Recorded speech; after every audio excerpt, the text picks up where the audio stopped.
Aku hendak bersyukur pada Tuhan karena keadilannya,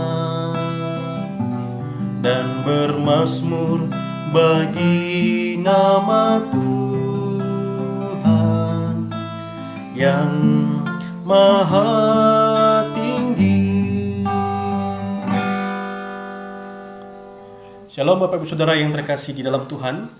Bersyukur dengan menaikkan puji-pujian kepada Tuhan itu merupakan ungkapan iman kita akan kebesaran dan kemahakuasaan Tuhan yang telah memelihara, menjaga, bahkan memberkati kehidupan kita sekalian.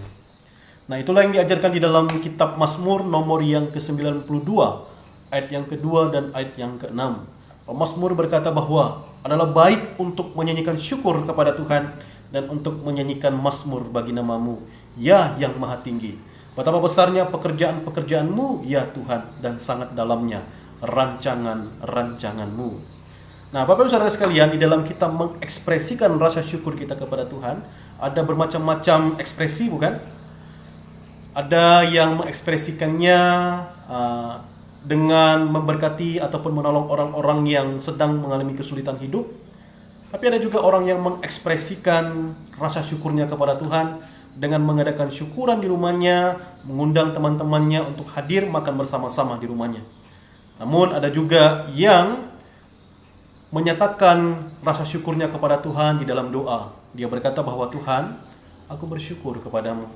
Tapi ada juga orang-orang yang mengekspresikan rasa syukurnya itu dengan menyanyikan puji-pujian kepada Tuhan menggunakan alat-alat musik seperti yang saya lakukan tadi. Nah, itu juga lah yang diajarkan oleh pemazmur di dalam ayat yang keempat. Pemazmur berkata, dengan bunyi-bunyian 10 tali dan dengan gambus, dengan iringan kecapi. Nah, Bapak Ibu Saudara sekalian, kita tidak hanya diajarkan bersyukur jikalau hidup kita berjalan dengan baik-baik saja. Namun kita juga diajarkan untuk senantiasa bersyukur walaupun kehidupan kita kelihatannya berjalan dengan sukar, berjalan dengan sulit. Nah, itulah yang Alkitab ajarkan kepada kita. Nah, Bapak Ibu Saudara sekalian, pertanyaannya, kenapa kita harus bersyukur pada Tuhan? Jawabnya adalah karena Allah begitu mengasihi kita. Bapak Ibu Saudara sekalian, coba bayangkan, bagaimana mungkin Allah yang bertata di dalam kerajaan surga, Dia harus menanggalkan segala-galanya, mengosongkan dirinya, datang ke dalam dunia dalam rupa seorang manusia. Kemudian waktu dia di dalam dunia, dia mengalami penderitaan, mengalami siksaan, mengalami cobaan yang begitu berat hanya untuk menyatakan kasihnya kepada manusia. Dia harus mati menanggung dosa-dosa manusia. Nah, Bapak Ibu sekalian, bagaimana mungkin Allah yang datang jadi manusia kemudian menebus dosa-dosa manusia? Tapi itulah yang dilakukan oleh Allah. Yang tidak dapat diselami oleh manusia, justru itulah yang dilakukan oleh Allah. Tidak hanya itu, Bapak Ibu Saudara sekalian, Dia berkata bahwa Dia akan menyertai kita senantiasa sampai kepada akhir zaman. Itulah alasannya kenapa kita harus senantiasa bersyukur kepada Tuhan. Nah, Bapak Ibu Saudara sekalian, berbeda sekali dengan orang-orang fasik, orang-orang bodoh dan orang-orang bebal. Mereka tidak mengerti hal ini. Bahkan mereka sama sekali tidak peduli dengan hal ini. Pemazmur mengatakan di ayat yang ke-7, dikatakan bahwa orang bodoh tidak akan mengetahui dan orang bebal tidak akan mengerti hal ini. Pertanyaannya, kenapa mereka tidak peduli dan mereka tidak mau mengerti? Jawabnya adalah karena kehidupan mereka hanya terfokus kepada keinginan-keinginan jasmania saja. Mereka tidak pernah memikirkan tentang Allah. Bahkan mereka tidak peduli tentang Allah. Mereka tidak pernah memikirkan untuk apa mereka ada di dalam dunia ini dan apa yang menjadi rencana Tuhan di dalam kehidupan mereka. Tidak ada di dalam pemikiran mereka yang seperti itu.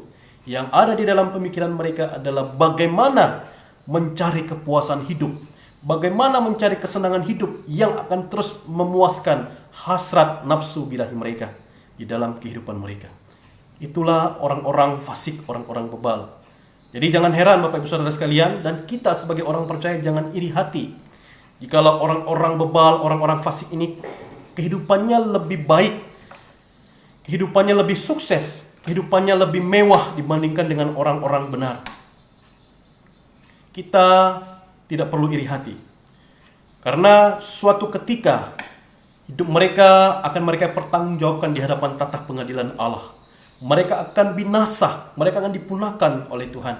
Ayat yang ke-8 berkata, apabila orang-orang fasik bertunas seperti tumbuh-tumbuhan dan orang-orang yang melakukan kejahatan berkembang, ialah supaya mereka dipunahkan untuk selama-lamanya.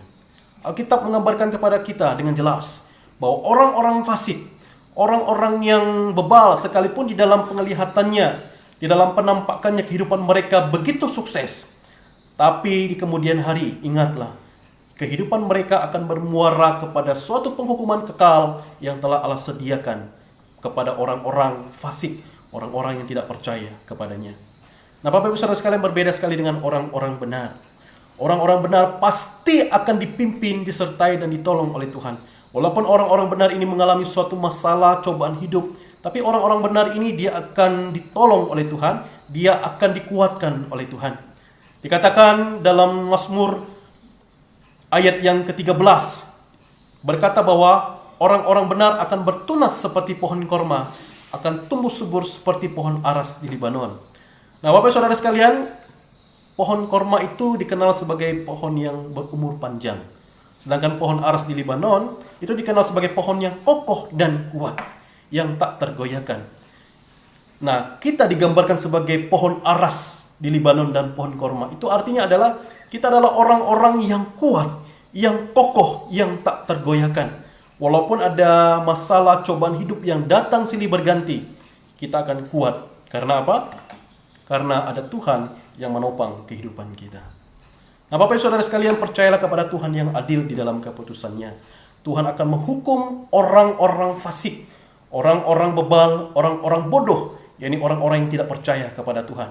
Walaupun kehidupan mereka nampaknya selama di dunia ini sangat berkelimpahan, tapi ending kehidupan mereka adalah akan bermuara sampai kepada penghukuman Allah yang kekal. Sedangkan orang-orang benar, jangan kita berkecil hati, janganlah kita khawatir, janganlah kita takut, walaupun kehidupan kita tidak sebaik dengan orang-orang yang fasik. Percayalah suatu hari ketika kita akan mendapatkan mahkota kehidupan, di mana di tempat itu tidak ada lagi ratap tangis, yang ada adalah sukacita, damai sejahtera yang terbesar yang ada bersama-sama dengan Tuhan di kekekalan nanti. Nah, Bapak Ibu Saudara sekalian, itulah pengharapan bagi kita orang-orang yang percaya kepadanya. Kiranya firman Tuhan ini boleh menguatkan kita dan boleh memberkati kita sekalian. Terpujilah Tuhan. Amin.